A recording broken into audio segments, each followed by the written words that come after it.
Welcome back to Shifting Gears Community Tutorial on CapCut. We are going to the next step where you're going to import your video and do some edits. Take a listen to D as he breaks down the next part for you. When you first open up CapCut, it is going to ask you for permissions to get into your photos or your videos. You're going to have to give them permission if you want to be able to import that into the timeline. So go ahead and do that. It also might try to get you to upgrade or create an account. That's entirely up to you if you want to do that.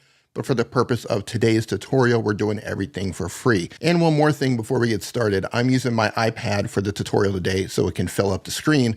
It looks similar on a phone, but the ratio is a little bit different. However, on a desktop, it does look different. Once you have CapCut open, you might have to tap on the edit button if you don't see this by default. But if you do, tap on New Project. When you tap on New Project, you want to go in and select the videos that you want to put into the timeline. Now, it's important to understand that it's going to import the videos in the order that you select them. So the very first video that you shoot, your hook, you want that to come first. So that's going to be the first one that you select. I'm going to add these 3 videos, and I'm going to tap on Add 3 down at the bottom. Now, if you look down at the bottom of the timeline, this is where it imported your clips. And again, it put them in the order of how you selected them.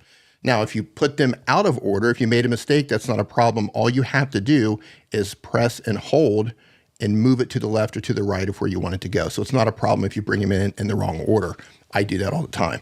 You'll also want to note that it's going to expand that timeline at the bottom. This is also not a problem. You can take 2 fingers, press and hold, and you can expand or contract in order to get the timeline to the size that you want it to be. And I'm changing this all through the edit. So all you have to do is press and hold and expand and contract.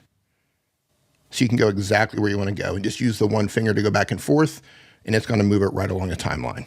It's also important to note that you don't have to put all of the clips in the exact order at this particular time. You just want to put them in a general order, and it's okay to reorder them later.